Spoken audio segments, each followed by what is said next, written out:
Sometimes the wounds that won't heal carry the deepest secrets. For 72-year-old Rosa Delaney, a simple trip to the clinic would unlock a mystery buried for 50 years. Rosa was a retired biology teacher, the kind of woman who fixed the things herself and never complained about the aches that came with age.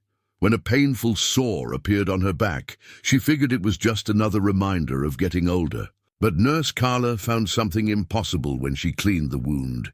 Deep under Rosa's skin was a tiny metal cross, tarnished with time. Rosa knew that cross. It belonged to her sister Elena, who vanished 50 years ago without saying goodbye. How did her missing sister's jewelry end up buried under her skin? Before we jump back in, tell us where you're tuning in from, and if this story touches you, make sure you're subscribed because tomorrow I've saved something extra special for you. Rosa Delaney sat in her kitchen the morning after the clinic visit, staring at the small metal cross lying on her palm.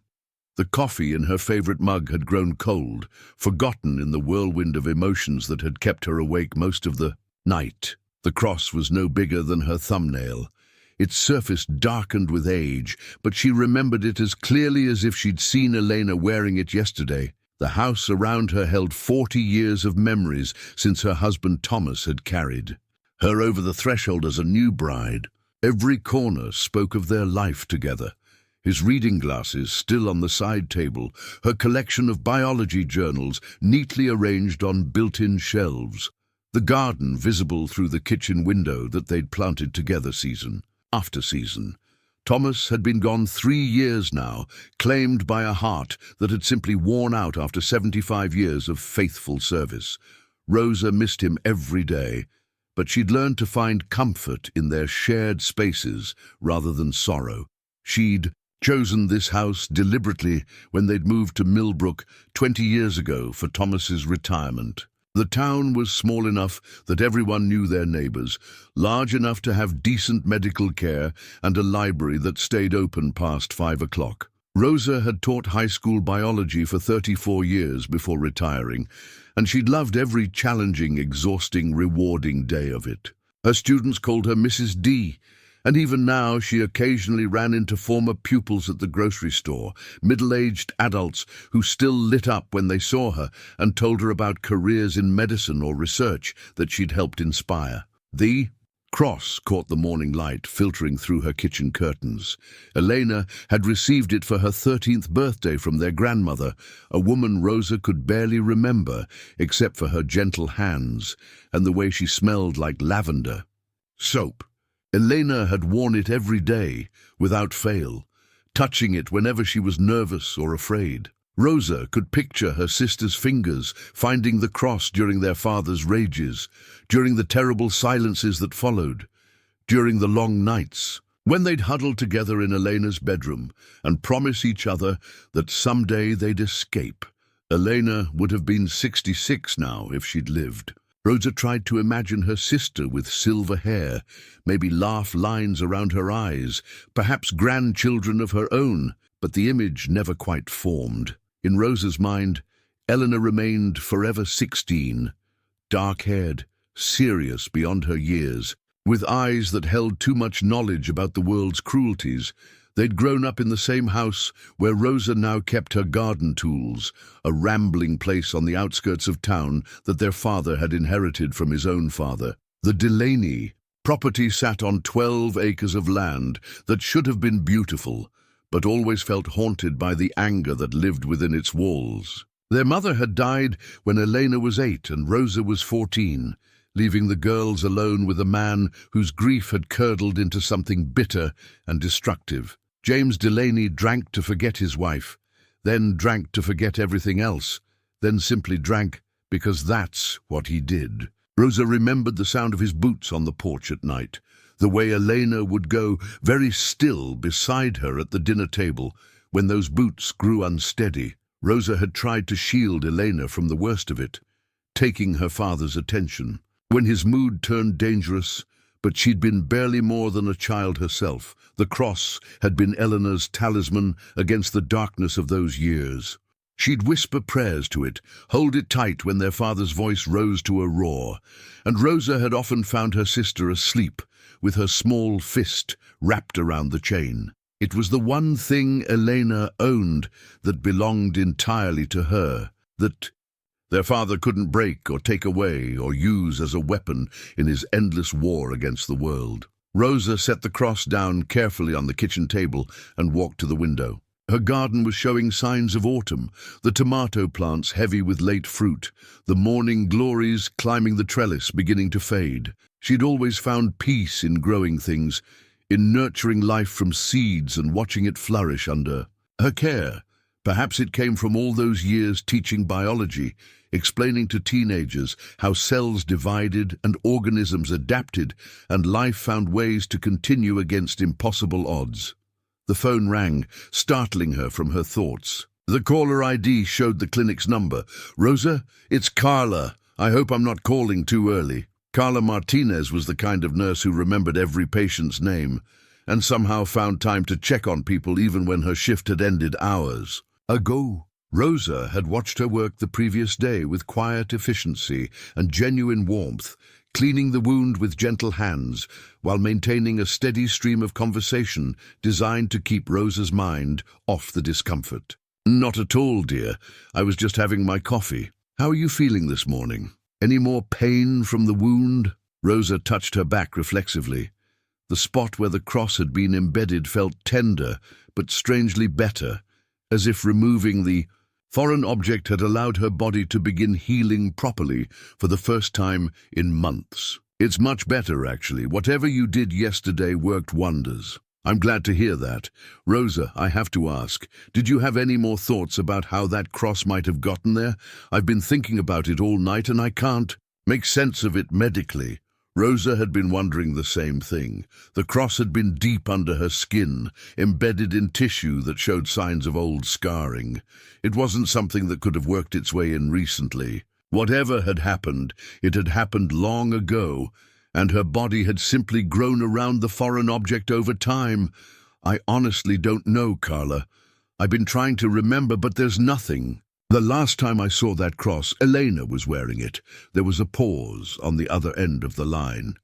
"Elena was your sister, the one who disappeared 50 years ago?" "Yes." Rosa's voice came out steadier than she felt. "I haven't spoken her name aloud in years. Rosa, I hope you don't mind me saying this, but you mentioned yesterday that you don't have any family left. That must have been incredibly difficult to bear all these years." Rosa felt the familiar tightness in her chest that came whenever someone touched on her losses. First Elena, then her parents, finally Thomas. She'd become practiced at deflecting sympathy, at changing the subject before the conversation could delve too deep into territory that still felt too raw to examine closely. "We learn to carry what we must," Rosa said, echoing something Thomas used to say when life presented challenges that couldn't be solved, only endured. "Would you like some company today? I don't have to be back at the clinic until this evening, and I could stop by if you'd like to talk about things. Sometimes it helps to have another person around when we're processing difficult memories." Rosa's first instinct was to politely decline. She'd spent the 3 years since Thomas's death learning to be alone, teaching herself to find contentment in her own company and the rhythm of her quiet days. But something about Carla's genuine concern, combined with the weight of the cross sitting on her kitchen table, made her reconsider. "That's very kind of you, Carla. If you're sure it's no trouble." "No trouble at all. I'll bring some of that tea you mentioned liking yesterday, and maybe we can sit in your garden. I saw it through the clinic window. It's beautiful." After hanging up, Rosa found herself moving through her morning routine with more energy than she'd felt in months. She showered and dressed carefully, choosing a soft blue blouse that Thomas had always said brought out her eyes. She tidied the already neat living room and put fresh water in the vase of late-season roses from her garden. The photograph sat on the mantel where it had lived for 53 years, a black and white image of 2 young girls standing beside a lake. Rosa was 22 in the picture, tall and serious in a way that made her look older than her years. Elena, 16 and beautiful in the unconscious way of youth, had her arm linked through Rosa's, both of them squinting slightly against the summer sun. They'd driven to the lake that day in Rosa's first car, a used Ford she'd bought with money earned from her first teaching job. It was one of the last completely happy days Rosa could remember before everything changed. She picked up the photograph and studied Elena's face, looking for some clue she might have missed over the decades. Her sister had been quiet that summer, more withdrawn than usual, but Rosa had attributed it to the normal struggles of being a teenager in a difficult home. She'd been focused on her own life, the new job, plans for eventually moving out of their father's house, dreams of a future that felt tantalizingly close. If she'd paid more attention, if she'd asked better questions, if she'd found a way to take Elena with her when she finally escaped, the familiar litany of regrets began, playing in Rosa's mind, as worn and predictable as an old record with deep grooves. Thomas used to tell her that regret was like tending a garden of weeds, that nothing good could grow there, no matter how much attention you gave it. But Rosa had never quite learned how to stop tending those particular weeds. When Carla knocked on the front door an hour later, Rosa felt a flutter of nervousness she hadn't experienced in years. It had been so long since she'd opened her home to someone new, since she'd allowed another person into the carefully ordered world she'd built around her grief and memories. Carla stood on the porch holding a thermos and a small paper bag. Her dark hair pulled back in a practical ponytail, and her face lit with the same warm smile Rosa remembered from the clinic. She was probably in her early 40s, with kind eyes and the sort of capable presence that came from years of taking care of other people. "I brought that chamomile tea I mentioned, and some of my mother's empanadas. I hope you're hungry." As they settled in Rosa's kitchen, the cross still lying where she'd left it on the table, Rosa found herself studying her unexpected guest. There was something about Carla that invited confidence, a quality that probably made her an excellent nurse. She had the gift of making conversation feel natural and unforced, asking questions that showed genuine interest without prying too deeply. "How long have you lived in Millbrook?" Rosa asked, as Carla unpacked the empanadas, which smelled of beef and spices and reminded Rosa how little she'd eaten since the previous day. "About 8 years now. I moved here after my divorce. Needed a fresh start somewhere my daughter could grow up feeling safe and settled. She's 15 now, applying to colleges already. The time goes so fast." "What's her name?" "Sophia. She's a lot like I was at that age, determined to save the world and convinced she knows exactly how to do it." Carla's face softened with maternal pride. "She wants to study environmental science. Says someone needs to fix what your generation broke." Rosa laughed, the sound surprising her with its ease. "Spoken like a true teenager. Though she's not entirely wrong. We did leave quite a mess behind, didn't we?" They ate in comfortable silence for a few minutes before Carla's gaze drifted to the cross. "Do you mind if I ask what Elena was like?" Sophia felt the familiar tightness in her chest, but somehow it seemed less overwhelming with Carla sitting across from her, waiting patiently for whatever Rosa felt ready to share. She was remarkable. Quiet, but not shy, more like she was always thinking about things too deep for the rest of us to follow. She read constantly, loved poetry especially. She had this way of seeing beauty in things other people overlooked. Rosa picked up the cross, feeling its weight in her palm. She wanted to be a teacher, like me. Said she was going to help children who didn't have anyone else to believe in them. She sounds like she would have been wonderful at that. I think so too. She had such a gentle heart, but she was stronger than she looked.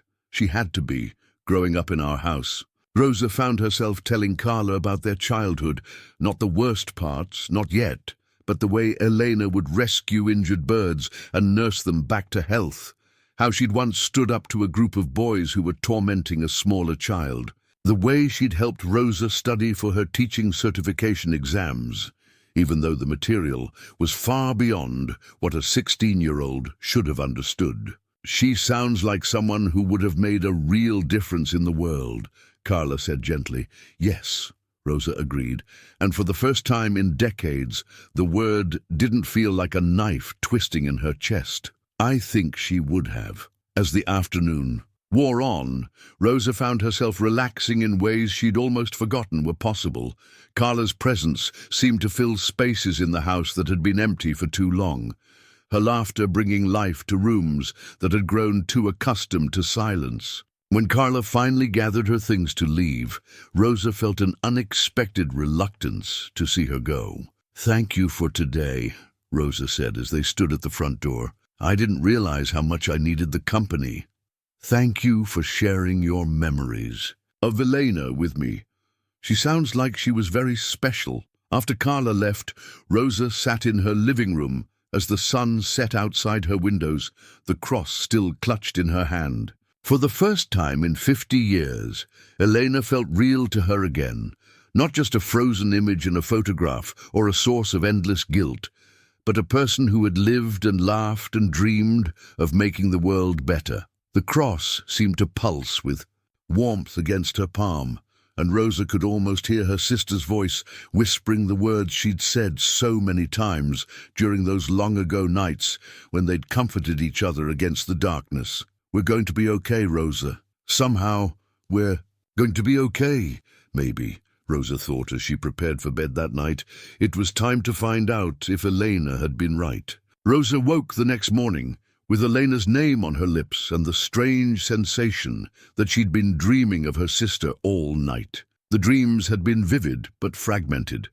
Glimpses of Elena's face, the sound of her laughter, and underneath it all, a persistent feeling that she was trying to tell Rosa something important. The cross lay on her nightstand where she'd placed it before sleep, catching the early morning light streaming through her bedroom curtains. Rosa reached for it, expecting the metal to be cool against her skin, but instead it felt warm, almost alive. She sat up in bed, studying the small artifact that had somehow spent decades buried beneath her skin without her knowledge. Something nagged at her memory, a half-formed thought that had been trying to surface since Carla had first pulled the cross from her wound. Rosa had been so shocked by the discovery that she hadn't thought to question the impossibility of it. But now, in the quiet of morning, the questions came flooding in. How does a piece of jewelry end up embedded in human tissue? When had it happened? And why couldn't she remember? After her morning coffee, Rosa found herself climbing the narrow stairs to her attic, something she hadn't done in years. The space was dusty and cramped, filled with boxes of Christmas decorations, Thomas's old fishing gear, and the accumulated debris of a long life. But tucked away in the far corner were 3 cardboard boxes she'd sealed with tape over a decade ago, boxes containing the remnants of her life before Thomas, before teaching, before she'd learned to build happiness on the ruins of her early years. She opened the first box with trembling fingers.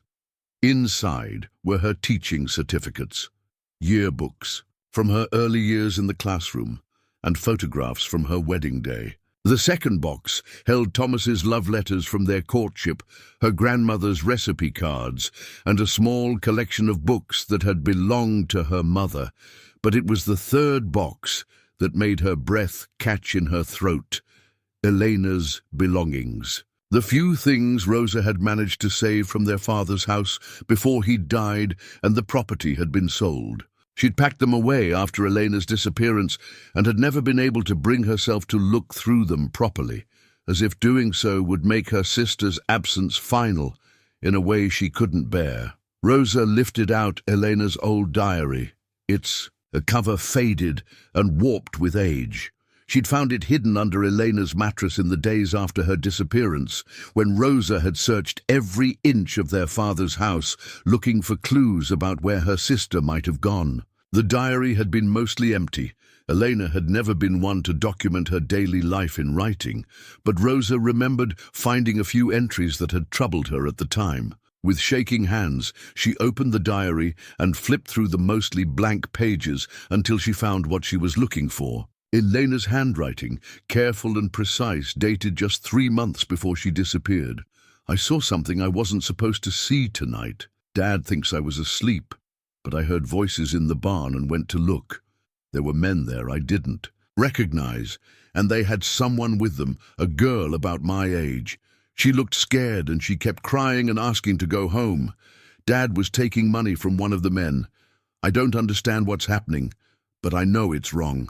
I know I should tell someone, but who would believe me? And what would Dad do if he found out I saw? Rosa's hands trembled as she turned the page. There was only one more entry, dated a week later. The girl is gone. I asked Dad about the voices I heard, and he got that look in his eyes. The dangerous one, he said, I dreamed it, that I'm just a foolish girl with too much imagination. But I know what I saw. I've been wearing Grandma's cross every day now, praying for that girl, praying for guidance. I'm scared, but I think I know what I have to do. If something happens to me, I hope Rosa will understand that I tried to be brave. The diary fell from Rosa's nerveless fingers. The pieces were starting to come together now, forming a picture so terrible she could barely comprehend it. Elena had witnessed something criminal, something involving their father and unknown men. She'd been planning to do something about it, and then she'd vanished. Rosa's mind raced back to that awful night 50 years ago. She'd been living in her own small apartment by then, teaching at the high school and trying to save money to help Elena escape their father's house. She'd gotten a phone call late in the evening, Elena's voice high and frightened, saying she needed Rosa to come home right away. But when Rosa had arrived at the family property, the house had been dark and silent. She'd searched everywhere, calling Elena's name, but found no trace of her sister. She remembered talking to their father the next morning, remembered his cold dismissal of her concerns. The girl finally came to her senses and left, he'd said.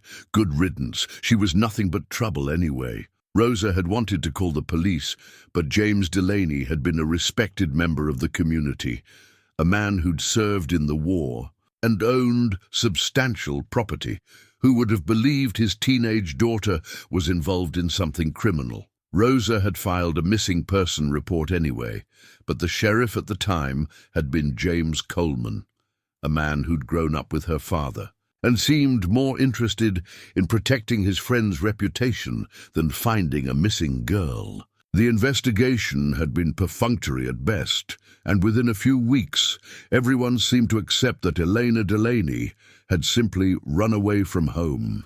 But the diary changed everything. Elena hadn't run away. She'd stumbled onto something that had gotten her killed or worse.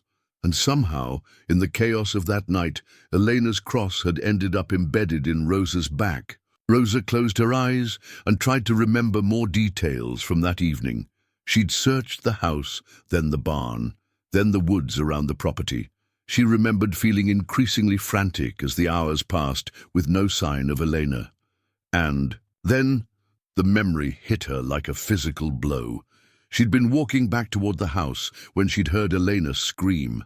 The sound had come from the direction of the old root cellar, a stone structure built into the hillside that their family had used for storage. Rosa had run toward the sound, not thinking about her own safety, only desperate to reach her sister. After that, her memories became fragmentary. She remembered the cellar door standing open, voices coming from below, the smell of damp earth and something else, something metallic and wrong. She'd started down the stone steps, calling Elena's name, and then nothing. The next thing, Rosa remembered, was waking up in the county hospital 3 days later with a bandaged back and a story about being found unconscious near the old quarry, apparently the victim of a hiking accident. She tried to tell the doctors and nurses about Elena, about searching for her sister, but everyone seemed to think her memories were confused because of her head injury. Rosa realized she was crying, tears streaming down her face as the suppressed memories of that night began to surface. She'd blocked it out so completely that she'd convinced herself Elena had simply vanished. But now she could see the truth. She'd tried to save her sister and had failed. Someone had stopped her, hurt her, and left her for dead. The cross had been driven into her back during the attack, perhaps when Elena had been torn away from her, the chain breaking and the metal pendant embedding itself in Rosa's flesh as she fell. She sat in the dusty attic for a long time, holding Elena's diary and crying for the sister she'd lost and the 50 years of guilt she'd carried unnecessarily. She hadn't failed Elena through inaction. She'd tried to save her and had been stopped by people willing to kill to protect their secrets. When Rosa finally composed herself enough to climb back downstairs, she found herself reaching for the phone. She needed to talk to someone, needed to share this burden that had suddenly grown too heavy to bear alone. Carla answered on the second ring. "Rosa, is everything okay? You sound upset." "Carla, I need to ask you something important." "When you found that cross in my back, was there any sign of how old the wound was?" There was a pause. "Yes, actually, the tissue around it showed signs of very old trauma, decades old." "Rosa, what's happening? You're scaring me. I think I know what happened to Elena, and I think someone tried to kill me the night she disappeared." Rosa heard Carla's sharp intake of breath. "I'm coming over right now. Don't do anything until I get there, do you understand? If what you're saying is true, then whoever hurt you and Elena might still be out there." After hanging up, Rosa walked to her kitchen window and looked out at the garden she'd tended so carefully for decades. Everything looked the same. The late tomatoes heavy on their vines, the morning glories climbing their trellis, the small patch of herbs she used for cooking. But underneath the familiar surface, she could feel something shifting, like tectonic plates moving deep beneath the earth. Elena hadn't abandoned her. Elena had been trying to do the right thing, trying to help someone, and it had gotten her killed. The cross in Rosa's back had been Elena's final message, proof that they'd been together at the end, that Rosa had tried to save her even if she'd failed. For the first time in 50 years, Rosa felt something other than guilt when she thought of her sister. She felt anger, clean, righteous anger at the people who had hurt them both and stolen half a century of Rosa's peace. Elena had been brave enough to stand up to dangerous men, and now Rosa was going to find out what had happened to her. The cross lay warm in her palm, and Rosa could almost hear Elena's voice whispering encouragement. "Be brave, Rosa. It's time to be brave." Carla arrived within the hour, her face etched with concern as Rosa led her into the kitchen. The diary lay open on the table beside Elena's cross, silent testimony to secrets that had been buried for half a century. "Tell me everything," Carla said, settling into the chair across from Rosa. Her voice carried the calm authority of someone accustomed to crisis situations, and Rosa felt some of her anxiety ease in response to that steadying presence. Rosa walked her through the morning's discoveries, the diary entries, the recovered memories of that terrible night, the realization that Elena's disappearance had been connected to something criminal. As she spoke, she watched Carla's expression grow increasingly troubled. "Rosa, if what you're remembering is accurate, then we're talking about something much more serious than a missing person case. This sounds like it could have been human trafficking, possibly worse." Carla reached across the table and squeezed Rosa's hand. "I think we need to consider going to the police. With what evidence? A 50-year-old diary and recovered memories that might not hold up in court? Sheriff Coleman is long dead, and most of the people who might have been involved are probably dead too." Rosa felt the familiar weight of hopelessness settling over her. "Who would believe us? You might be surprised. There are people who specialize. In cold cases, investigators who know how to follow old trails." Carla paused, then continued gently, "But I think there might be somewhere else we should start. Somewhere that might have physical evidence we haven't considered yet." Rosa looked at her questioningly. "The old property, your family's land. If something happened there that night, there might still be traces of it. You said you remembered. Voices coming from the root cellar?"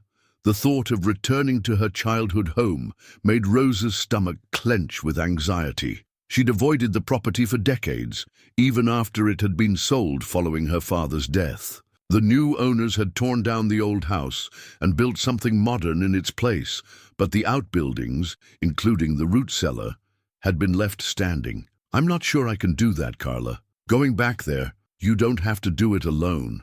I'll come with you, and we don't have to go inside anything that feels too difficult. We could just drive by, see what's still there." Rosa found herself nodding, despite her fears. Elena deserved better than 50 years of unanswered questions. If there was even a chance of learning what had happened to her sister, Rosa owed it to Elena's memory to try. They decided to go the next day, giving Rosa time to mentally prepare for the visit. That evening she called the current owners of the property, a young couple named Patterson, who'd bought the land 15 years earlier, and explained that she was James Delaney's daughter and hoped to visit the old outbuildings for sentimental reasons. They were gracious about it, even offering to meet them on the property to show them around. Rosa slept poorly that night, her dreams filled with fragmentary images of that long-ago evening. Elena's frightened voice on the phone, the dark windows of the family house, the smell of damp earth and fear. She woke before dawn, with her heart racing and the taste of old terror in her mouth. Carla picked her up at 9 o'clock, bringing coffee and encouraging words. As they drove the familiar roads toward Rosa's childhood home, Rosa found herself pointing out landmarks. The creek where she and Elena had played as children, the old school where Rosa had first dreamed of becoming a teacher, the church where her family had attended services when her mother was still alive. It was beautiful country to grow up in, Carla observed, and Rosa realized she was right. Stripped of the overlay of painful memories, the rolling hills and wooded valleys were genuinely lovely. Perhaps that was part of what had made the darkness in her family's house so stark. The contrast between the peaceful landscape and the violence that had festered within their home. The Patterson property looked nothing like the place Rosa remembered. The old farmhouse had been replaced by a sprawling contemporary home with large windows and a wraparound porch. The yard was professionally landscaped, with flower beds and decorative trees that spoke of careful attention and substantial investment. But the barn still stood in the same place it always had, its weathered wood now sporting a fresh coat of red paint. And beyond it, half hidden by overgrown brush, Rosa could see the stone entrance to the root cellar. Mrs. Patterson met them at the front door, a woman in her 40s with kind eyes and paint-stained fingers who introduced herself as Sarah. "You must be Rosa. I'm so glad to meet you. We've always wondered about the family who lived here before us. Thank you for letting us visit. I hope we're not imposing." "Not at all. We love this place, and it's wonderful to meet someone who has such deep connections to the land. Your father built the barn beautifully. It's still solid as a rock after all these years." As they walked toward the outbuildings, Sarah chatted about the improvements they'd made to the property, the challenges of country living, and their plans for expanding the garden. Rosa found herself only half listening, her attention focused on the approaching barn and the memories it held. "The barn is mostly storage now," Sarah was saying. "We keep our tractor in there, some tools, that sort of thing. But we've never done much with the old root cellar. It's in decent shape, but we don't really have a use for it." They reached the barn first, and Rosa was surprised by how different it looked with fresh paint and modern farm equipment inside. Her memories of the space were dominated by shadows and fear, but in the bright morning light, it seemed like nothing more than a well-maintained outbuilding. "Could we look at the root cellar?" Rosa asked, surprised by how steady her voice sounded. "Of course, watch your step, though. The entrance is a bit overgrown." The stone steps leading down to the cellar door were exactly as Rosa remembered them, though now they were partially obscured by weeds and fallen leaves. Sarah produced a flashlight from her pocket and led the way down, pushing open the heavy wooden door that had been reinforced with modern hardware. The smell hit Rosa immediately. Damp, earth and stone, the scent of a place that had been sealed away from sunlight for decades. But underneath that, she caught something else, something that made her heart race with recognition. It was the metallic smell she remembered from that terrible night, faint now but still present after all these years. The cellar was larger than Rosa had expected, with stone walls and a dirt floor that had been compacted by time and use. Sarah's flashlight beam revealed empty shelves along the walls and a few pieces of old farm equipment covered by cobwebs. "My husband found some interesting things when we first explored down here," Sarah said conversationally. "Old bottles, some tools, a few pieces of jewelry that must have been dropped over the years. We put them in a box up at the house if you'd like to see them." Rosa's breath caught. "Jewelry? Nothing valuable, I don't think. Just some old pieces that looked like they'd been there a long time. There was a little metal cross that was particularly tarnished and a ring or two." Rosa felt Carla's hand on her arm, steadying her. "We'd very much like to see those items, if you don't mind." As they climbed back up the stone steps, Rosa's mind raced. If Elena's cross had been embedded in Rosa's back, what other jewelry had been left behind in the cellar, and what did its presence there mean about what had happened that night? Back at the house, Sarah led them to a storage room and produced a small cardboard box from a shelf. Inside, wrapped in tissue paper, were several pieces of jewelry: a tarnished silver ring, a broken chain, and what looked like a child's bracelet. But it was the metal cross that made Rosa's heart stop. It was identical to the one they'd found. In her back, down to the intricate pattern etched into its surface, and the way the chain had been broken, as if torn away violently. "There were 2 crosses," Rosa whispered, her voice barely audible. "I'm sorry," Sarah asked. Rosa looked up at her hostess with tears in her eyes. "My grandmother gave my sister and me matching crosses for our birthdays one year. Elena was wearing hers the night she disappeared. This must be mine." The implications hit her like a physical blow. Both crosses had been in that cellar, both sisters had been there that night, but only one of them had survived to carry her cross embedded in her. Flesh, for 50 years, Rosa finally knew where Elena had died. The drive back to Rosa's house passed in heavy silence, both women lost in their own thoughts about what they'd discovered. The small box containing the jewelry sat on Rosa's lap, its weight seeming far greater than its actual size. Every few minutes, she found herself opening it to look at her own cross, the twin to the one that had been buried in her flesh for 50 years. Once they were seated in Rosa's kitchen with fresh coffee, Carla was the first to speak. "Rosa, I think we need to talk about what this means. Finding your cross in that cellar, along with the other jewelry, it suggests that whatever happened that night was more extensive than just Elena's disappearance."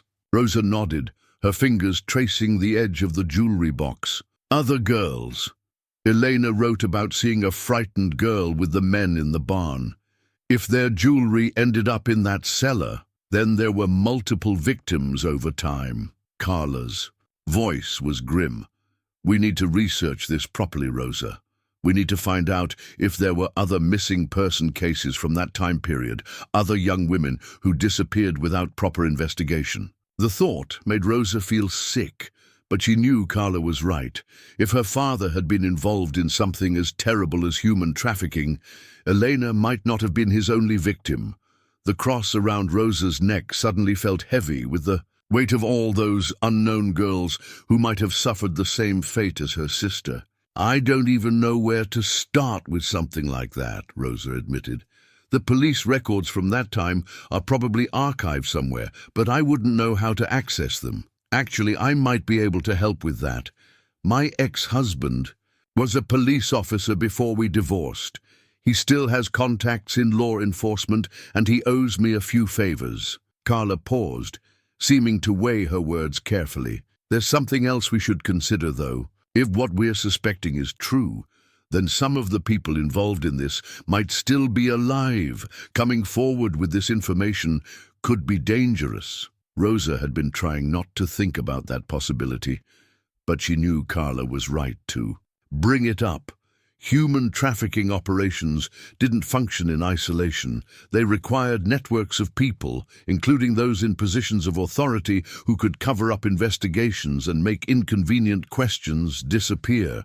"Sheriff Coleman," Rosa said suddenly. He was the one who dismissed Elena's disappearance so quickly. What if he was part of it? It's possible. Corruption in small-town law enforcement wasn't uncommon in the 1970s, especially when significant money was involved. Carla pulled out her phone and began typing notes. We need to research Coleman's background, see if there were any irregularities in his career, any cases that got swept under the rug. They spent the rest of the morning making lists. People to research, records to request, questions that needed answers. Rosa found the systematic approach comforting, a way to channel her growing anger and grief into concrete action. For the first time since Elena's disappearance, she felt like she was actually doing something to find the truth. Carla made several phone calls, including one to her ex-husband that resulted in a promise to look into archived police records from the 1970s. She also contacted a friend who worked at the county clerk's office, asking about property records and tax documents from the Delaney farm during James Delaney's ownership. Information is going to be our best weapon, Carla explained as she finished her calls. The more we can document about what was happening on that property and who might have been involved, the stronger our case becomes. By afternoon, Rosa was feeling overwhelmed by the scope of what they were attempting to uncover. 50 years was a long time. Witnesses had died. Records had been lost or destroyed, and memories had faded. But then she thought of Elena's diary entry, of her sister's courage in the face of something terrifying, and she found her resolve strengthening. There's someone else we should talk to, Rosa said suddenly. Deputy Martinez. Carla looked up. From her notes. Who? He was one of Sheriff Coleman's deputies back then.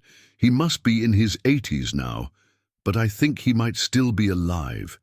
He always seemed different from Coleman, more honest, more troubled by the cases that didn't get the proper attention. It took some searching, but they found Roberto Martinez living in a retirement community on the outskirts of town. When Rosa called to ask if they could visit, there was a long pause on the other end of the line. Rosa Delaney, he said finally, his voice heavy with something that might have been guilt. I've been wondering if you'd ever come asking questions. I suppose 50 years is long enough to carry certain secrets. They arranged to meet him the next day, and Rosa spent another sleepless night wondering what Martinez might tell them. She found herself alternating between hope and dread. Hope that they might finally get answers, and dread about what those answers might reveal about the people she'd trusted to protect Elena. The retirement community was a pleasant place with well-maintained grounds and comfortable common areas. Martinez met them in the lobby, a small, elderly man with intelligent eyes and hands that shook slightly as he gripped his walking cane. Mrs. Delaney, he said, his voice formal but not unfriendly. You look like your mother. She was a good woman, your mother. I was sorry when she passed. They found a quiet corner of the community's library to talk, away from the other residents and staff. Martinez listened carefully as Rosa explained about finding Elena's diary and recovering her. Suppressed memories of that night. I always knew that case wasn't handled properly, Martinez said when Rosa finished speaking. Sheriff Coleman, he had his orders about certain things. There were people in this county who were considered untouchable, families with money and influence who could make problems disappear. Are you saying my father was protected because of his connections? Martinez nodded slowly. Your father? He was involved with some very dangerous people, Mrs. Delaney. Men who had interests in things that weren't exactly legal. Sheriff Coleman, he was paid to look the other way on certain matters. Rosa felt her heart racing. What kind of things? Girls, mostly. Young women who nobody would miss. Runaways, immigrants, girls from broken homes. They disappear from bus stations, from truck stops, from anywhere a desperate girl might be trying to get help. Martinez's voice dropped to barely above a whisper. Some of them ended up on your father's property. Not all of them left again. The words hit Rosa like physical blows. How many girls are we talking about? Over the years? Maybe a dozen that I knew about. Probably more that I didn't. Martinez looked directly at Rosa, his eyes filled with decades of regret. I was young then, Mrs. Delaney. I had a wife, children to feed. I told myself that speaking up wouldn't bring those girls back, that it would only destroy my family along with everyone else's. Rosa understood the position he'd been in, but she also felt anger burning in her chest. How many girls might have been saved if someone had found the courage to speak up sooner? Elena wasn't the first, was she? Rosa asked. No, ma'am, she wasn't, but she was different from the others. How? Martinez was quiet for a long moment, his fingers working nervously at the handle of his cane. Elena wasn't a victim, Mrs. Delaney. Elena was trying to be a hero. She'd figured out what was happening, and she was gathering evidence to take to the FBI. Rosa felt the world tilt around her. Elena hadn't just stumbled onto something terrible. She'd been actively investigating it, trying to save the other girls. She came to see me, Martinez continued, 3 days before she disappeared, brought me photographs she'd taken, names she'd written down, license plate numbers. She said she knew it was dangerous, but she couldn't stand by and do nothing while other girls were being hurt. What happened to the evidence she brought you? Martinez's face crumpled with shame. I destroyed it. Sheriff Coleman found out about the meeting, and he made it very clear that my family's safety depended on my cooperation. I burned everything Elena had given me, and I've regretted it every day since. Rosa sat in stunned silence, trying to process this new understanding of her sister.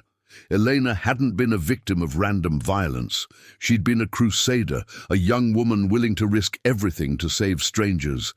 And she died because the very people who should have protected her had chosen to protect her killers instead. The people who killed Elena, Rosa said finally. Are any of them still alive? Martinez nodded grimly. Some of them. The operation moved away from here after Elena's death.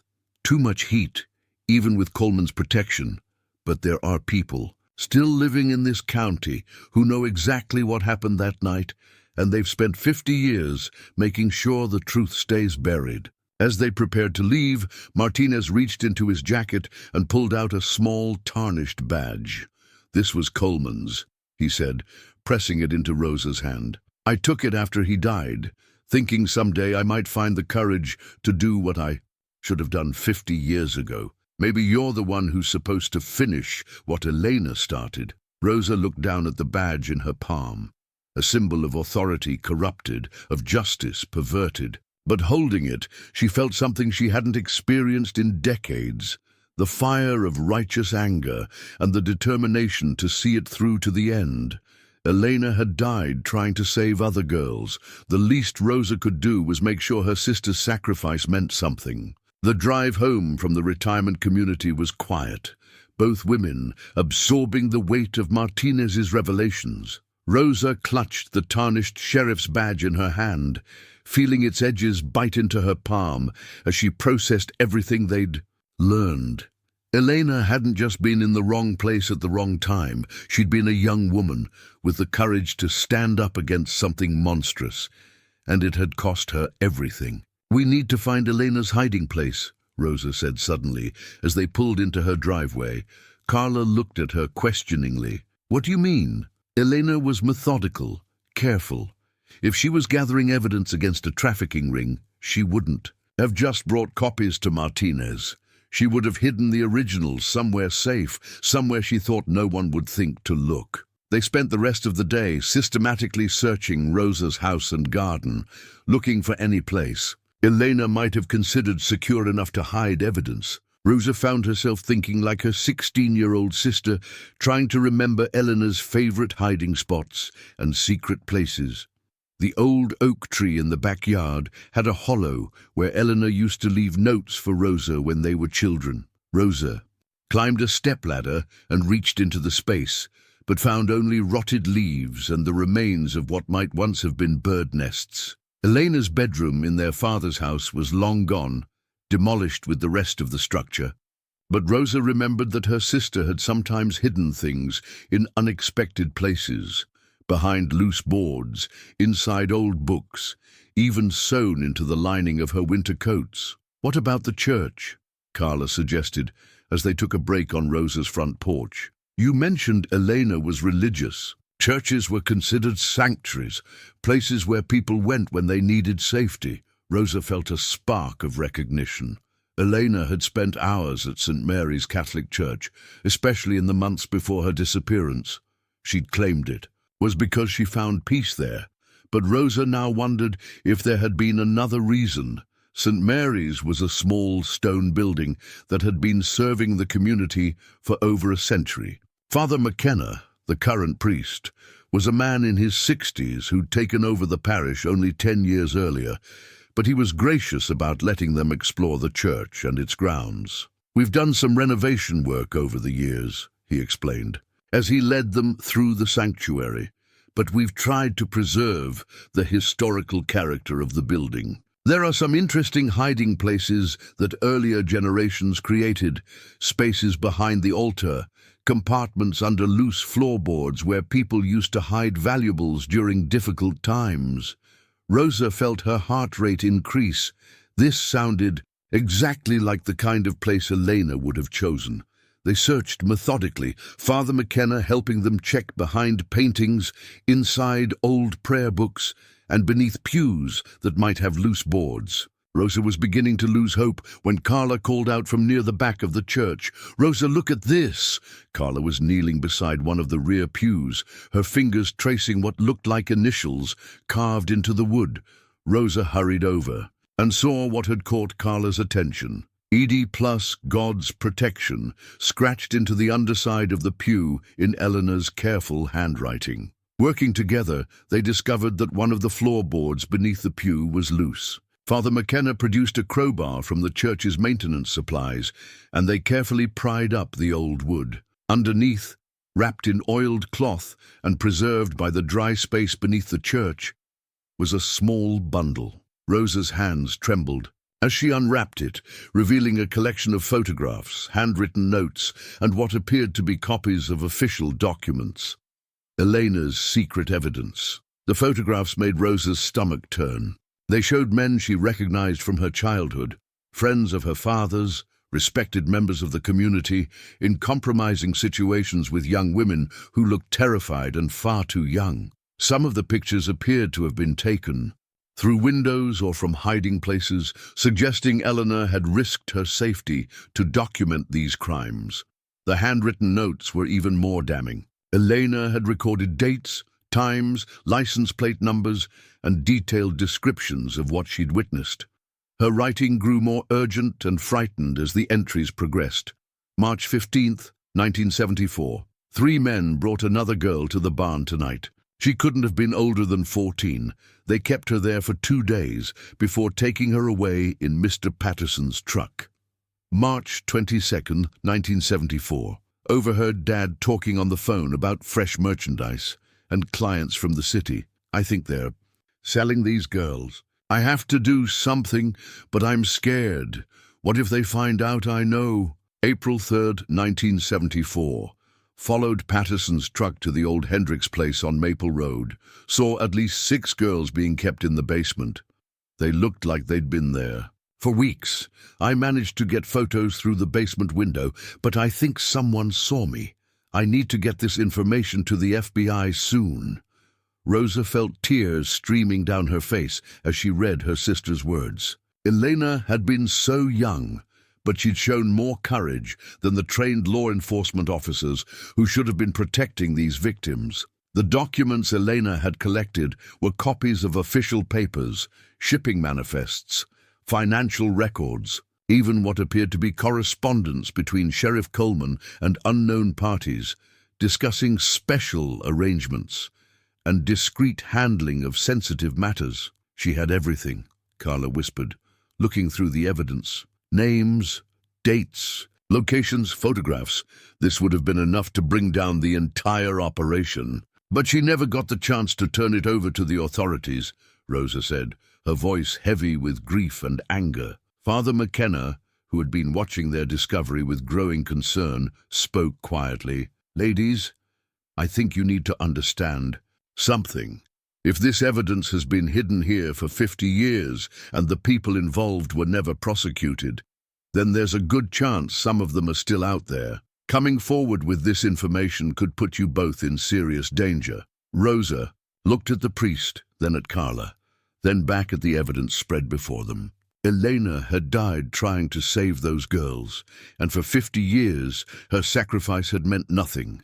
The men responsible had lived free lives while their victims had suffered in silence. Elena risked everything to gather this evidence, Rosa said. Finally, I can't let her death be meaningless. As they carefully rewrapped Elena's hidden treasure, Rosa felt a strange sense of her sister's presence. Elena had been so much braver than Rosa had ever realized, so much stronger than anyone had given her credit for. She'd seen injustice and refused to look away, even when it meant putting herself in mortal danger. The hidden evidence was more than just documentation of crimes. It was Elena's legacy, her final gift to the girls she died trying to save. Walking back to the car, Rosa made a decision. She was going to finish what Elena had started, no matter what the cost. Too many people had already paid the price for the silence and complicity that had allowed these crimes to continue.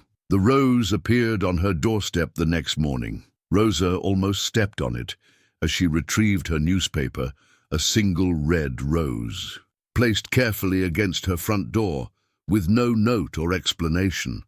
For a moment, she thought it might be a gesture from one of her neighbors, or perhaps something Carla had left as a token of support. But as she picked up the flower, Rosa felt a chill run down her spine.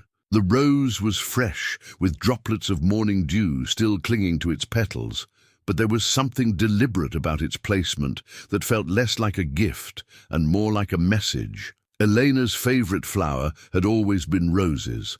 She'd tended a small rose garden behind their father's house, spending hours caring for the plants, even when everything else in their lives felt chaotic and dangerous. Rosa remembered how Elena would bring roses inside to brighten their shared bedroom, how she'd pressed rose petals between the pages of her favorite books.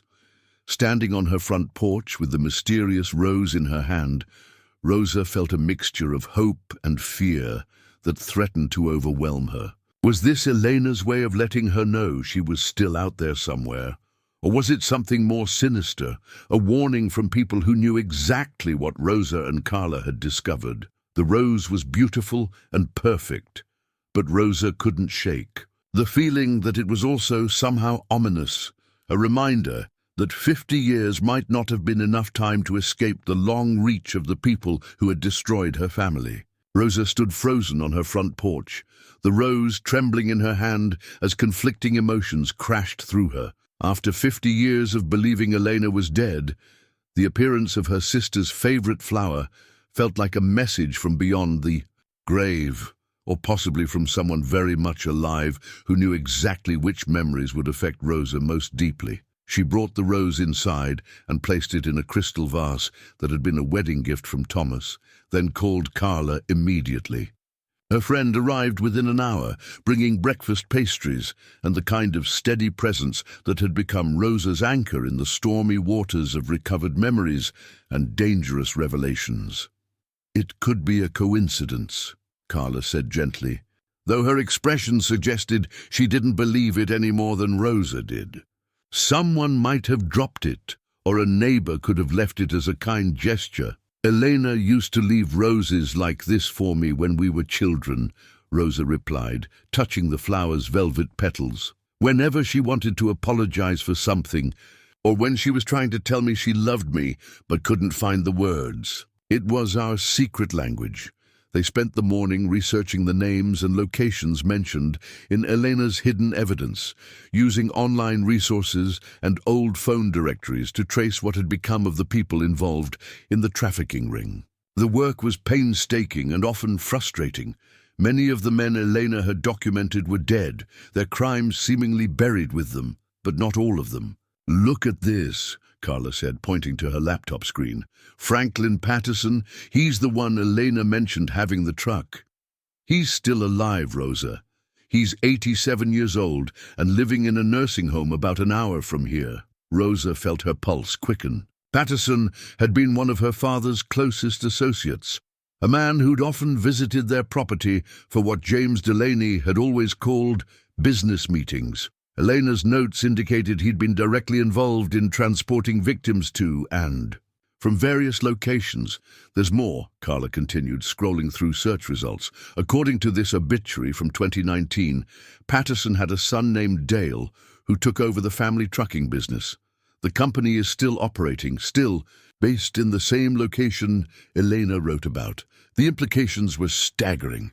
If the Patterson family had continued the trucking business, and if they'd been involved in human trafficking 50 years ago, it was possible that some form of the operation was still active. Rosa felt sick at the thought of how many victims might have suffered while she'd spent decades in ignorance of Elena's sacrifice. That afternoon brought another discovery that shook Rosa to her core. While researching property records related to the locations Elena had documented, Carla found a pattern that had taken decades to become visible. "Rosa, look at this carefully," Carla said, spreading out printed maps and documents on the kitchen table. All of these properties, the ones Elena identified as being used by the trafficking ring, they've all been sold multiple times over the past 50 years. But if you trace the ownership back through shell companies and holding corporations, they all lead back to the same family. Which family? The Colemans, as in Sheriff Coleman's descendants. Rosa stared at the documents, trying to process what this meant. Sheriff Coleman hadn't just been paid to look the other way. His family had been actively profiting from the criminal enterprise for decades, using legitimate real estate transactions to launder money and maintain control over key locations. Coleman had two sons, Carla continued. One died in Vietnam, but the other, Michael Coleman, went into real estate development. According to these records, he's now one of the wealthiest landowners in the county. And Rosa, he knows who you are. His company tried to buy your property 3 times over the past decade. Rosa remembered the offers, unsolicited letters from Coleman Development Corporation, expressing interest in purchasing her land for fair market value, plus a generous relocation allowance. She dismissed them without much thought, assuming they were routine attempts by developers to acquire property for subdivision or commercial use. Now she understood they might have been something much more sinister. "They want my land because of what happened there," Rosa said, the pieces clicking into place. "As long as I'm living here, asking questions about Elena's disappearance, I'm a threat to whatever secrets are still buried on that property." The kudo phone rang, startling both women. Rosa answered to find Deputy Martinez's shaky voice on the other end. "Mrs. Delaney, I need to warn you about something. I had visitors today, men asking questions about our conversation yesterday. They said they were private investigators working for an insurance company, but I've been around long enough to know that's not what they were." Rosa's blood ran cold. "What did you tell them?" "Nothing. I told them I was an old man with a failing memory who couldn't recall details from 50 years ago. But Mrs. Delaney, they knew things, details about Elena's case that were never made public.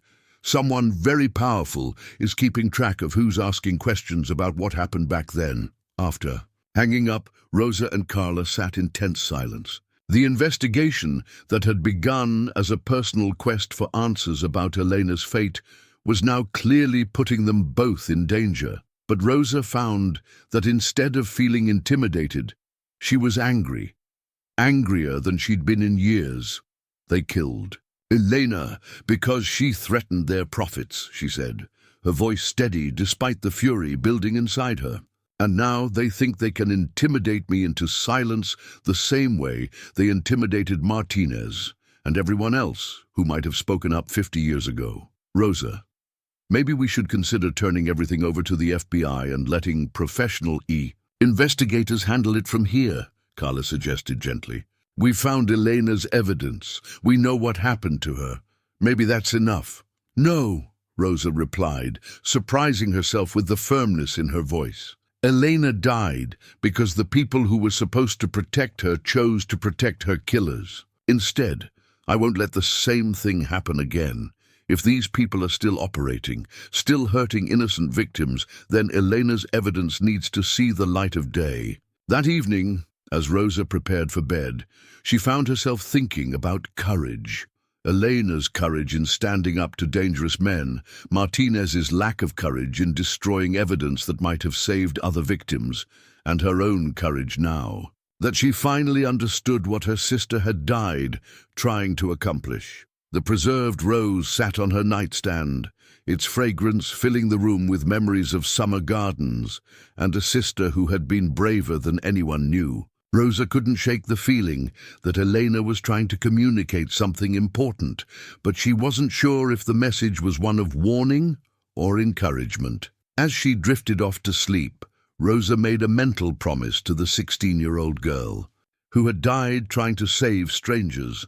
Elena's sacrifice would not be forgotten, and her evidence would finally serve the purpose for which she had risked everything. Tomorrow, Rosa would begin the process of bringing Elena's killers to justice, no matter how long it took or what the cost might be. The rose on her nightstand seemed to glow in the moonlight, streaming through her bedroom window, and for just a moment, Rosa could have sworn she heard Elena's voice, whispering the words that had sustained them both through so many dark nights long ago. "We're going to be okay, Rosa. Somehow, we're going to be okay." But this time, Rosa heard something different in those remembered words. Not just comfort, but a promise that justice delayed was not necessarily justice denied. Elena had planted the seeds of truth 50 years ago, and now it was finally time for them to bloom. Rosa woke to the sound of her phone ringing at 6 in the morning. Carla's voice was urgent, breathless. "Rosa, you need to get to the clinic right away. Someone broke in last night and they were specifically looking for medical records. My supervisor thinks it might be related to your case."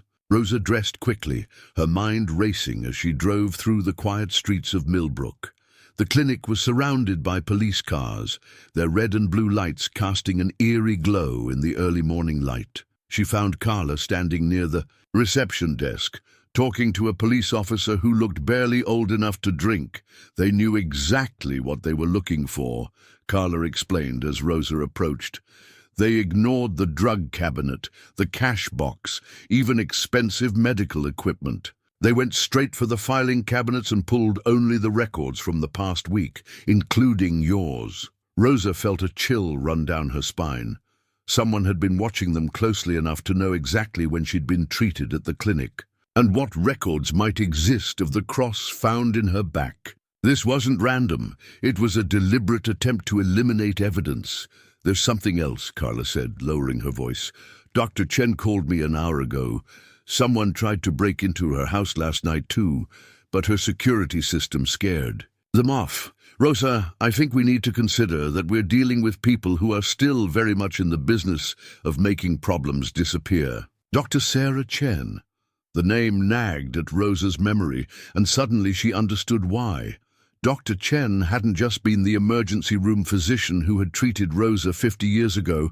She'd been the doctor who had made the decision to leave Elena's cross embedded in Rosa's flesh. "Carla, we need to go see Dr. Chen right away.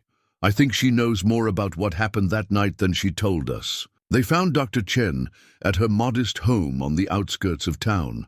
An elegant woman of 95 who moved with the careful precision of someone who had spent decades making life-and-death decisions. Her house showed signs of the previous nights. Attempted break-in, scratches around the door locks, disturbed flower beds beneath the windows where someone had tried to gain entry. "I've been expecting you," Dr. Chen said as she led them into her living room. "After 50 years, I suppose." It was inevitable that someone would finally ask the right questions. Rosa settled into a comfortable armchair, studying the doctor's face for clues about what revelations might be coming. Dr. Chen moved to an antique desk and pulled out a manila folder that looked like it had been waiting there for decades. "I lied to you when you visited before," Dr. Chen said simply. "Not about the medical facts, those were true, but I lied about why Elena's cross ended up embedded in your back. And I lied about what I knew regarding your sister's fate." Rosa's heart began to race. "What do you mean?"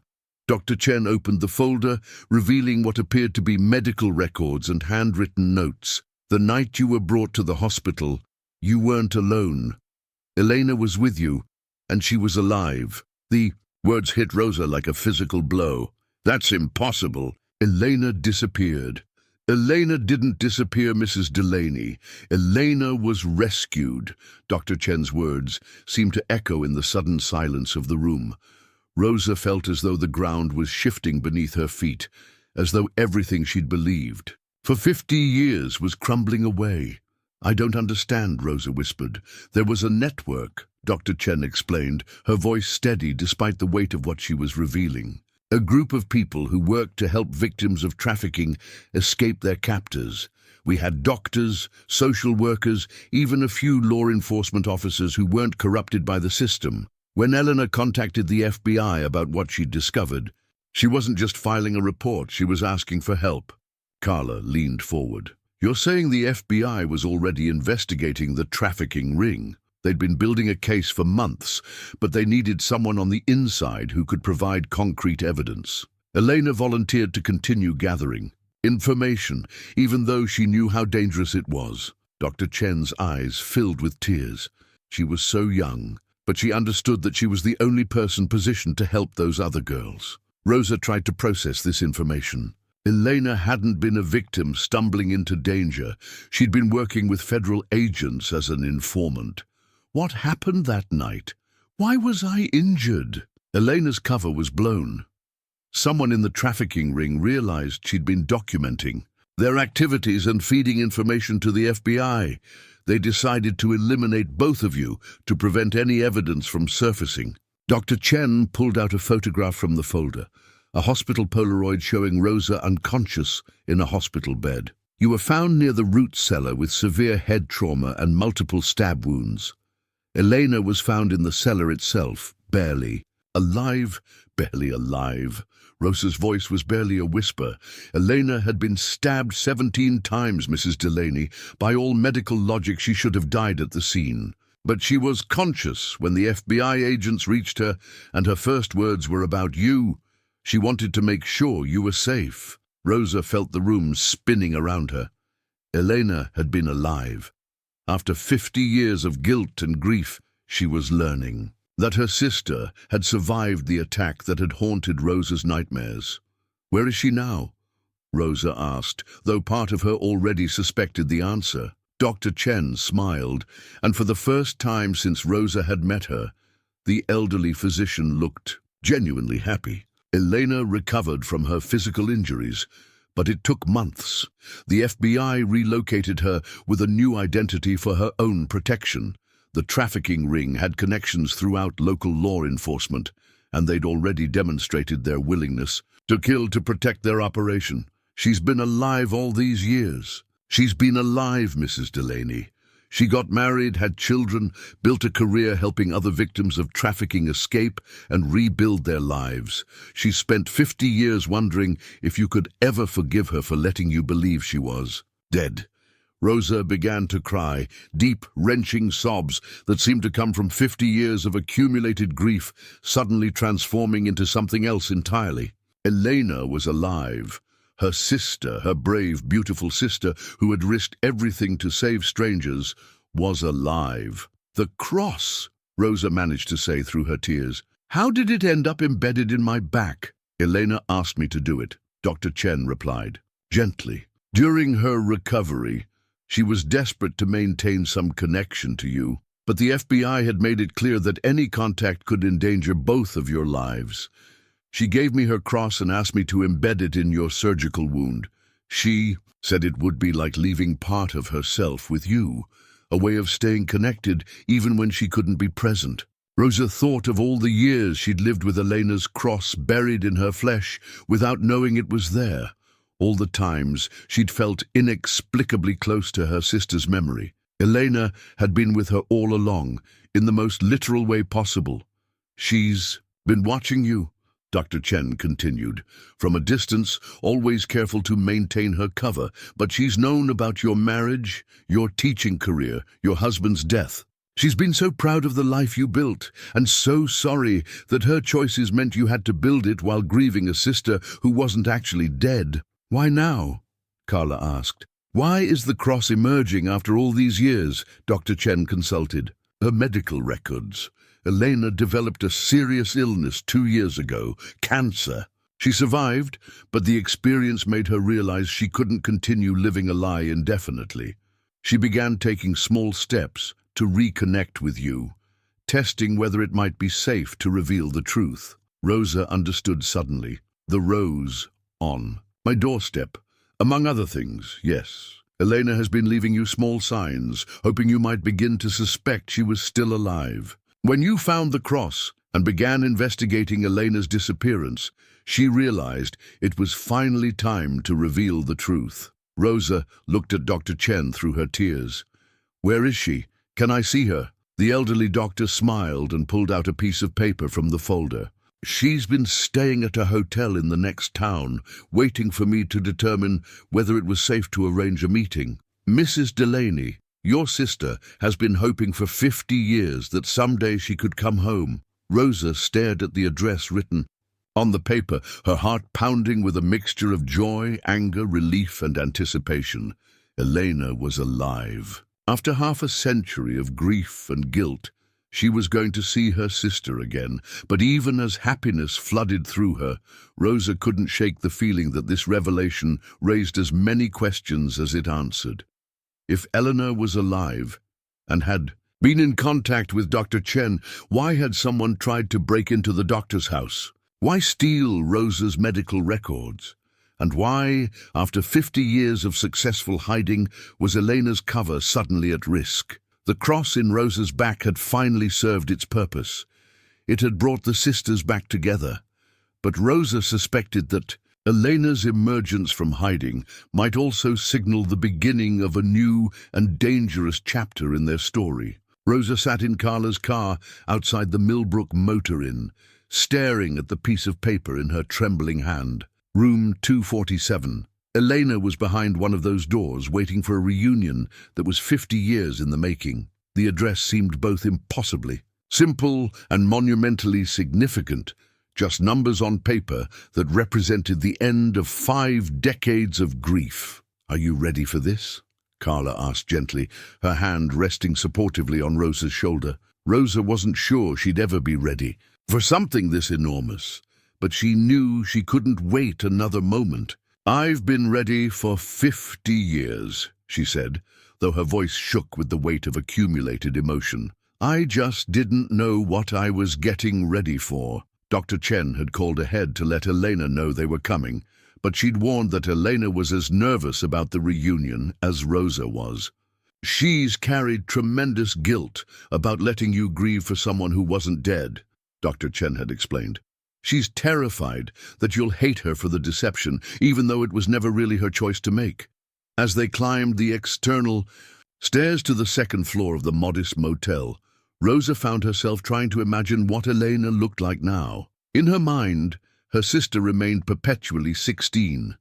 Dark hair, serious eyes, the nervous habit of touching her cross when she was afraid. But Elena would be 66 now.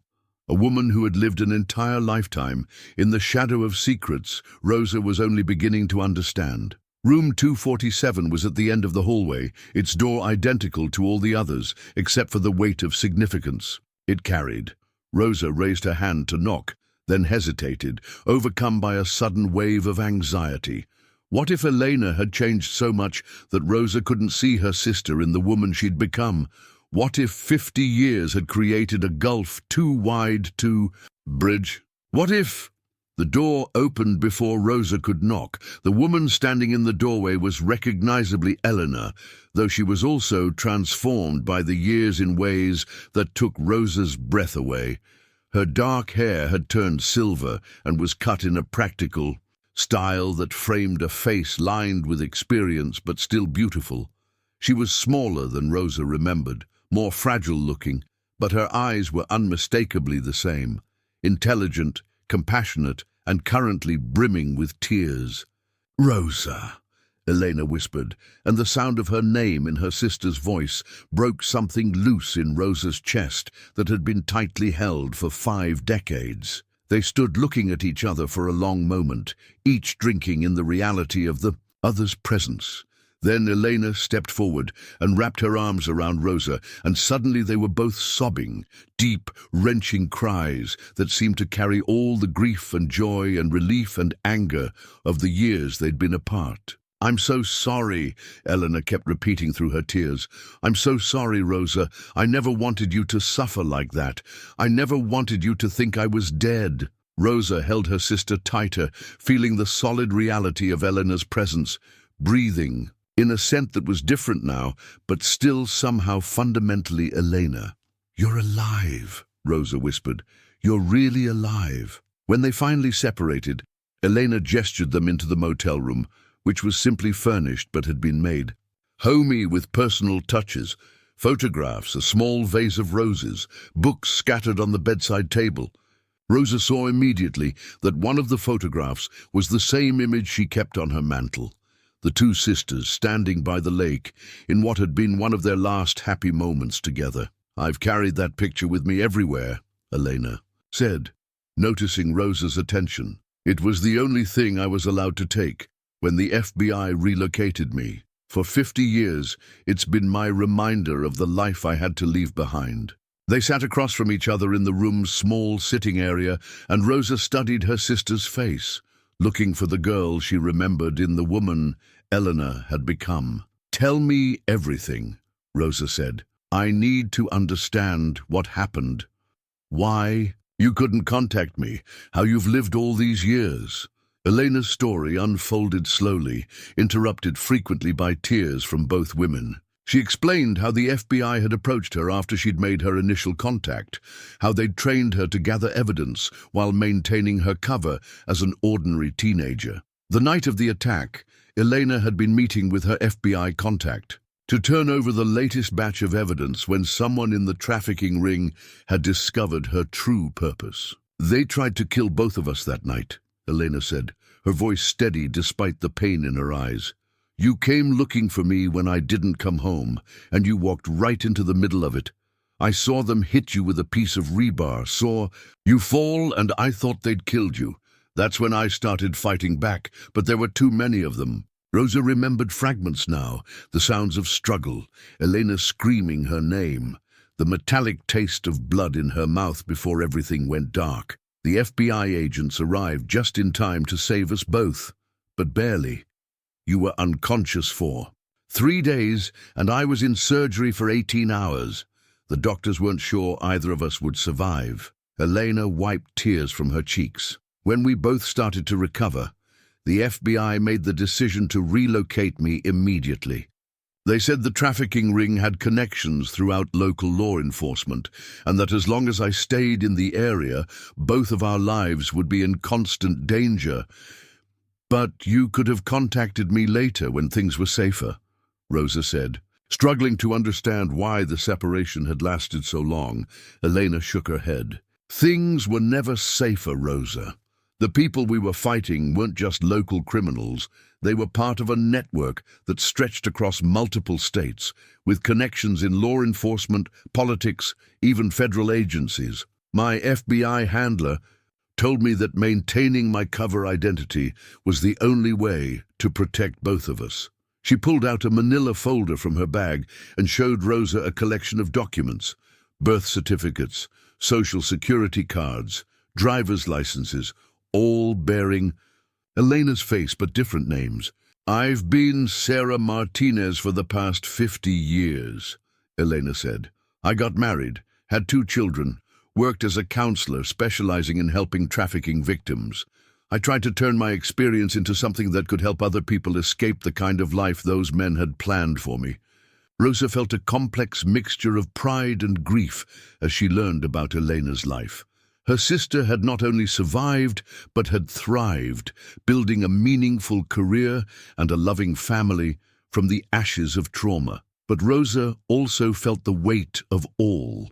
The experiences they'd missed sharing, Elena's wedding, the birth of her children, holidays and birthdays, and ordinary moments that should have been part of both their lives. "Why now?" Rosa asked.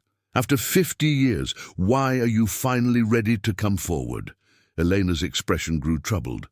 Because the people who tried to kill us are still out there, Rosa, and I think they're preparing to come after us again. She explained that in recent months she'd noticed signs that someone was investigating her current identity.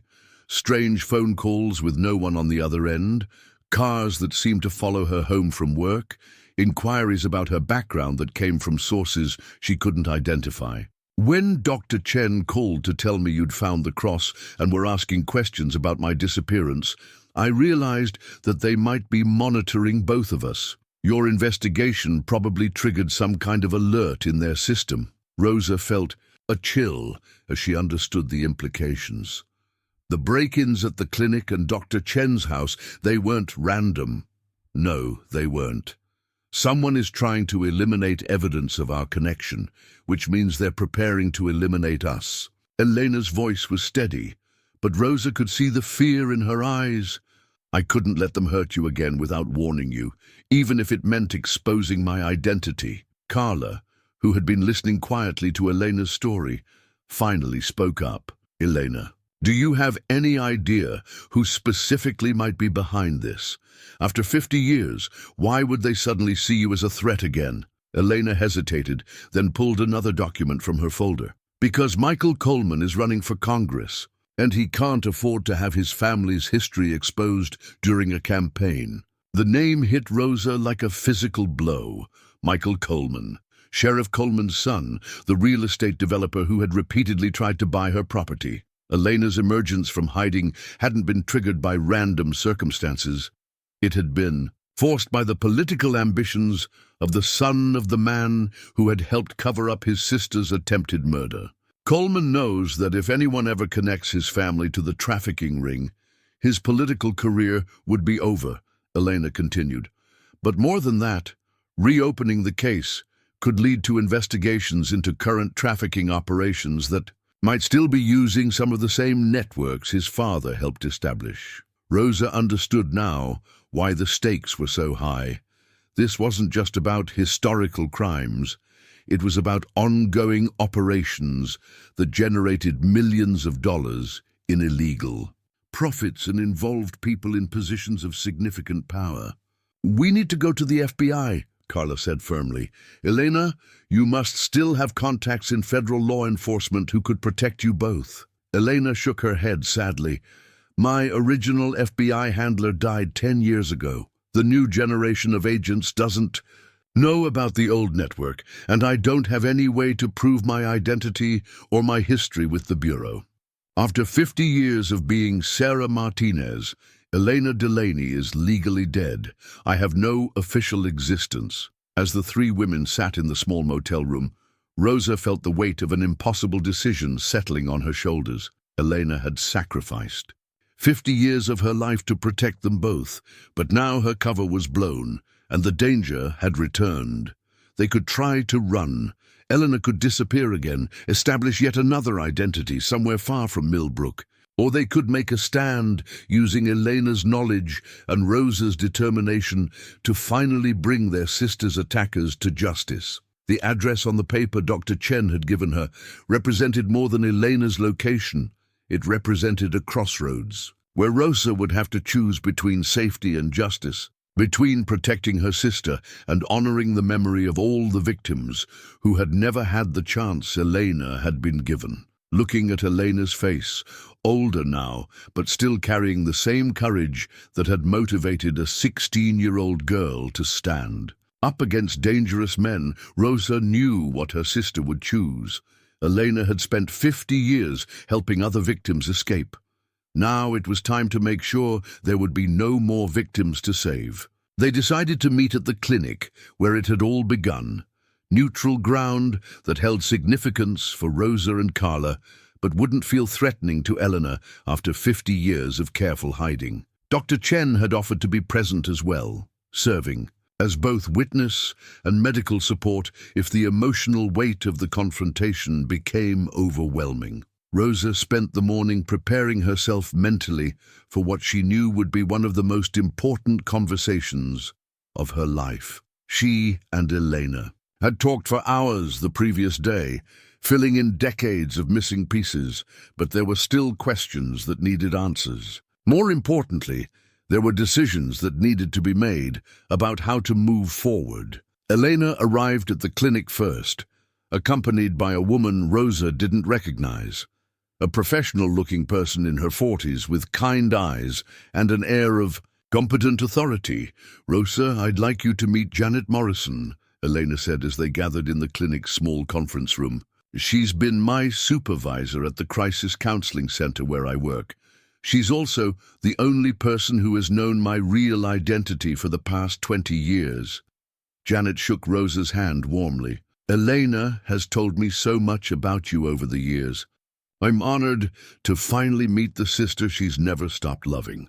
As they settled around the conference table, Rosa found herself studying Elena in the bright fluorescent light of the medical facility. Her sister looked tired. The emotional toll of the reunion and the stress of exposure had clearly taken a physical toll, but there was also something Rosa hadn't seen the day before, a sense of relief, as though Elena had been holding her breath for 50 years and was finally able to exhale. "I brought Janet because she has experience helping victims of trafficking navigate the legal system," Elena explained. "If we're going to come forward with what we know, we need to understand what we're getting ourselves into." Janet spread several folders across the table. "I've been researching the current state of human trafficking prosecutions, particularly cases involving historical crimes and government corruption.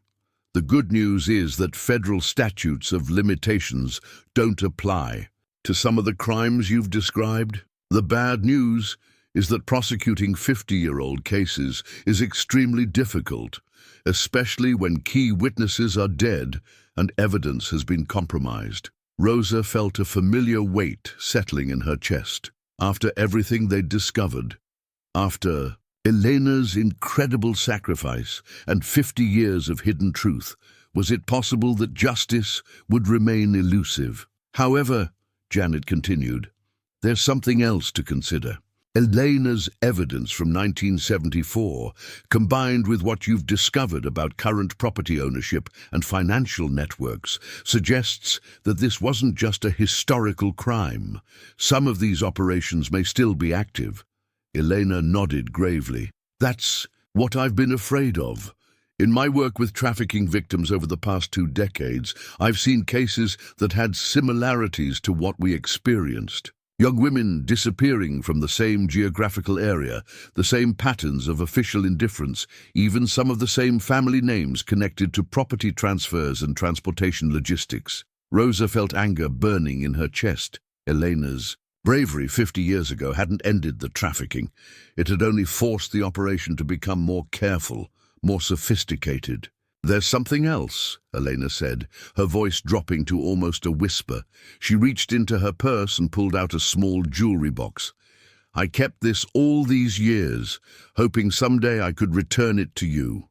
Inside the box was a delicate silver chain with a small cross pendant, not the tarnished artifact they'd found in Rosa's flesh, but a new one, polished and bright.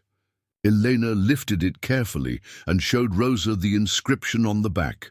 "For Rosa with love and hope. Elena, 2024. I had it made last year when I realized I couldn't continue living as Sarah Martinez forever. I thought if I could find the courage to contact you, this could be my way of apologizing for all the years we lost." Elena's hands shook slightly as she held the chain. "It's identical to our grandmother's crosses, but this one represents the future instead of the past." Rosa took the necklace, feeling the weight of it in her palm. It was beautiful and meaningful, but it also represented something that made her stomach clench with anxiety. Elena had been planning this reunion for over a year, which meant her decision to come forward hadn't been triggered solely by Rosa's investigation or Michael Coleman's political ambitions. "Elena, why did you really decide to reveal yourself now? And please don't tell me it was just because of Coleman's campaign. There's something else, isn't there?" Elena exchanged a glance with Janet, who nodded encouragingly. "Tell her, Elena. She deserves to know the whole truth." Elena took a deep breath, her composure finally cracking. "Rosa, I'm dying. I have pancreatic cancer, and the doctors have given me 6 months to a year. I couldn't die knowing that you spent your whole life thinking I was dead, that you carried guilt for something that wasn't your fault." The words hit Rosa like a physical blow. Elena was alive, but only temporarily. After 50 years of believing her sister was dead, Rosa was going to lose her again, this time permanently. "How long have you known?" Rosa managed to ask through the tightness in her throat. 3 months. That's when I started leaving you the roses, when I began trying to find a way to tell you the truth without putting you in danger. Elena reached across the table and took Rosa's hand. "I know it's not fair. I know it's cruel to come back into your life just to leave again, but I couldn't face dying with this secret between us." Rosa felt tears streaming down her face, but underneath the grief was something else, a fierce, protective love for the brave woman her sister had become. Elena had survived attempted murder, lived 50 years in hiding, dedicated her life to helping other victims, and now she was facing terminal illness with the same quiet courage she'd shown as a 16-year-old girl standing up to dangerous men. "Then we don't have time to waste," Rosa said firmly, surprising everyone with the strength in her voice. "If we're going to finish what you started 50 years ago, if we're going to make sure those people can never hurt anyone else, we need to do it now." Elena smiled through her tears, and for a moment Rosa could see the determined teenager who had risked everything to save strangers. "I was hoping you'd say that." The plan they developed was both simple and dangerous. Elena would use her contacts in the victim advocacy community to connect with federal agents who specialized in current trafficking investigations. Meanwhile, Rosa and Carla would approach Michael Coleman directly, using Elena's original evidence as leverage to force him into admitting his family's involvement in the historical crimes. "It's risky," Janet warned as they finalized the details. "If Coleman is as connected as you believe, confronting him directly could put you in immediate physical danger." "We'll meet in a public place," Rosa replied. "The town square during the farmer's market on Saturday morning. He can't hurt us in front of half the town." Elena looked worried but didn't argue.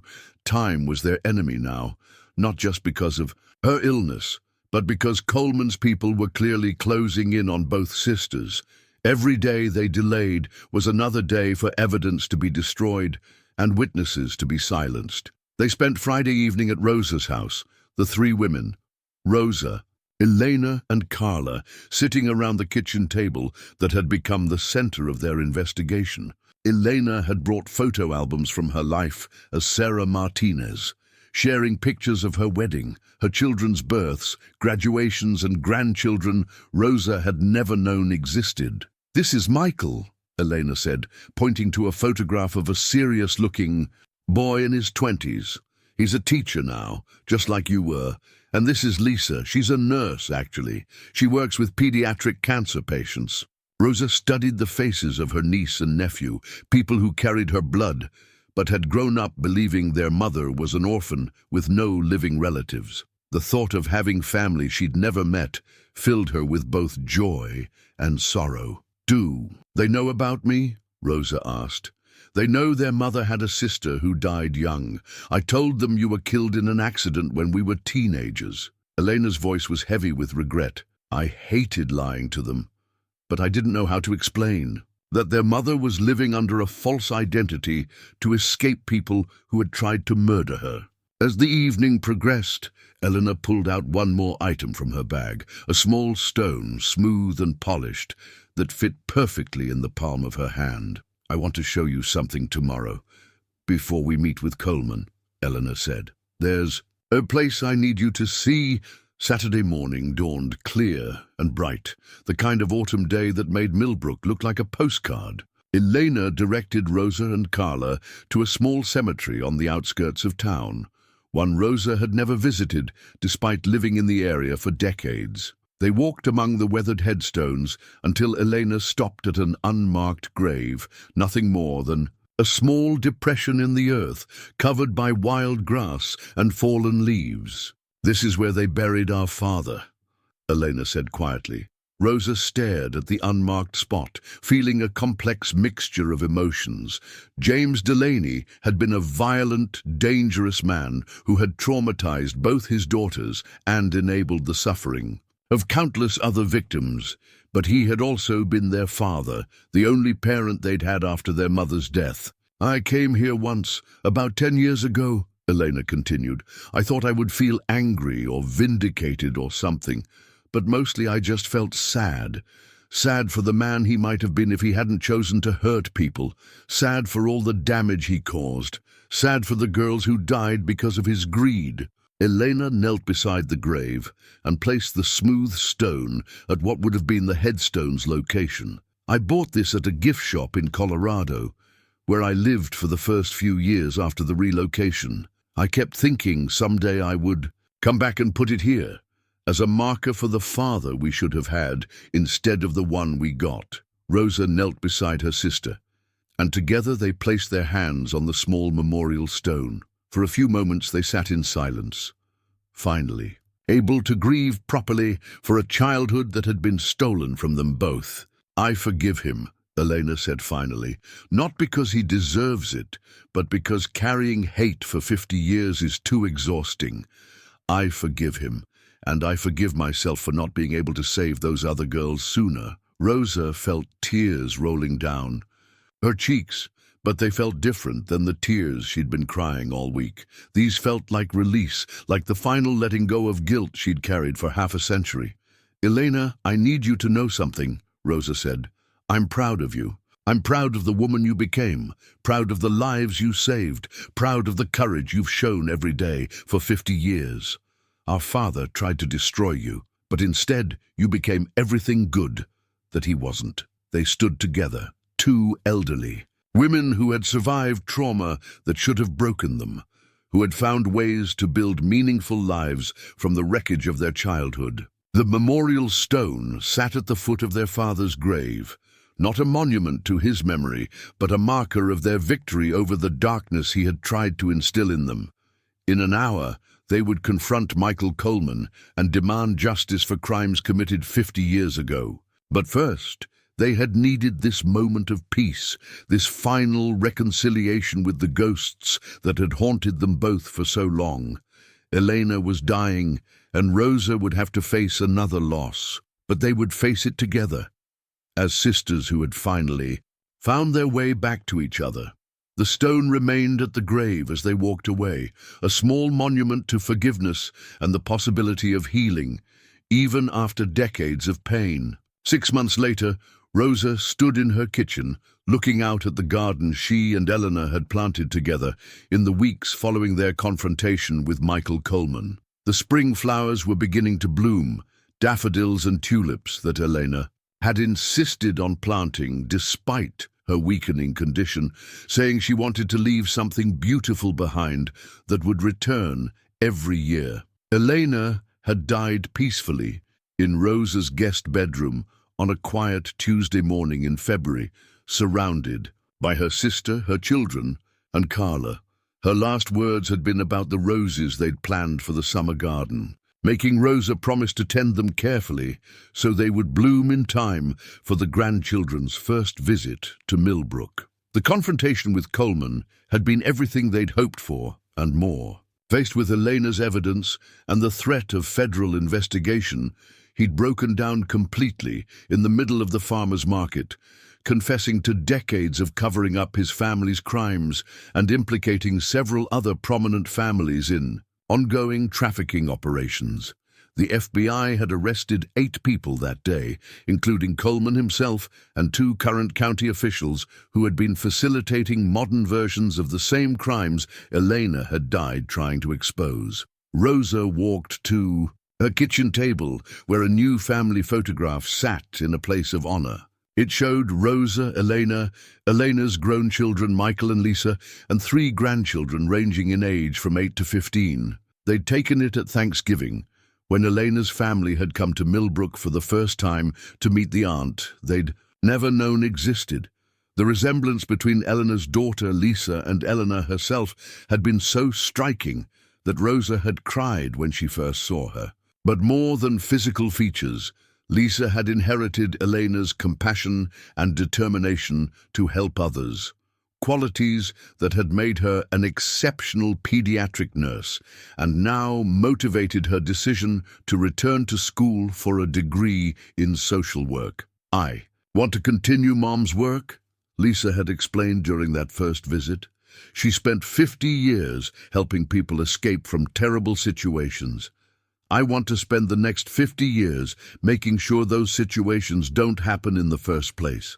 Michael, Elena's son, had been quieter but no less affected by learning his family's true history. He'd brought his wife and 2 young children to visit Rosa every month since Elena's death, building the relationship with his aunt that his mother had always wanted him to have. Rosa heard a car in the driveway and looked out to see Carla's familiar sedan pulling up to the house. Her friend had become more than a companion in their quest for justice. She'd become the sister Rosa had needed during Elena's final months, helping with medical care, emotional support, and the practical details of integrating Elena's family into Rosa's life. "How are you doing today?" Carla asked as she entered through the kitchen door, carrying a thermos of coffee and a bag of pastries from the bakery in town.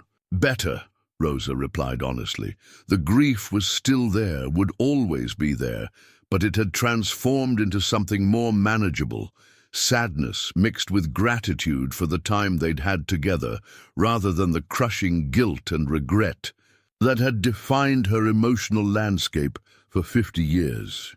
They sat in Rosa's living room, where Eleanor's children had insisted on leaving some of their mother's belongings when they'd cleaned out her apartment. Elena's books filled new shelves that Michael had built. Her favorite quilt was draped over Rosa's reading chair, and her collection of small stones from places she'd lived over the years was arranged on the mantel beside the photograph of the 2 sisters at the lake. "I got a call from Janet yesterday," Carla said, settling into her usual spot on the couch. "The federal prosecutor says the case against Coleman and his associates is proceeding better than expected. Apparently, Eleanor's evidence has led them to 3 other similar operations in different states, all connected to the same network." Rosa nodded, feeling the familiar mixture of satisfaction and sorrow that accompanied news about the legal proceedings. Elena's sacrifice was finally resulting in real justice, but she hadn't lived to see the full scope of what her courage had accomplished. "There's something else," Carla continued. "The prosecutor wants to know if you'd be willing to speak at the sentencing hearing. They think your testimony about the impact of these crimes on victims' families could be powerful." Rosa had been thinking about this possibility for weeks. Standing up in a courtroom, speaking publicly about Elena's death and her own 50 years of unnecessary grief would be terrifying, but it would also be a way of honoring her sister's memory and ensuring that the judge understood the full human cost of the defendant's crimes. "Yes," Rosa said, "I'll do it. Elena stood up to these people when she was just 16 years old. I think I can manage to do the same thing at 72. As the afternoon wore on, Rosa found herself thinking about the strange journey that had brought her to this point. A mysterious wound, a tiny metal cross, and the courage to ask questions she'd been avoiding for 50 years had led her to discoveries she'd never imagined possible. Elena was gone, but she wasn't lost the way Rosa had believed for so many decades. Her sister lived on in the memories of the victims she'd helped save, in the continuing work of the Crisis Counseling Center where she'd spent her career, and in the faces of children and grandchildren who carried forward her compassion and determination. That evening, as Rosa prepared for bed, she put on the necklace Elena had given her, the new cross that represented hope for the future rather than pain from the past. The metal was warm against her skin, and Rosa could almost hear Elena's voice whispering the words that had sustained them both through so many difficult nights. "We're going to be okay, Rosa. Somehow, we're going to be okay." For the first time in 72 years, Rosa truly believed it was true. Outside her bedroom window, the garden Elena had planted was beginning to show signs of new life. Soon there would be roses blooming where there had once been only empty earth, a reminder that beautiful things could grow from the darkest soil and that love could survive even the longest separations. Rosa fell asleep holding Elena's cross, dreaming of summer gardens and the sound of children's laughter, surrounded by the profound peace that comes from finally knowing the truth.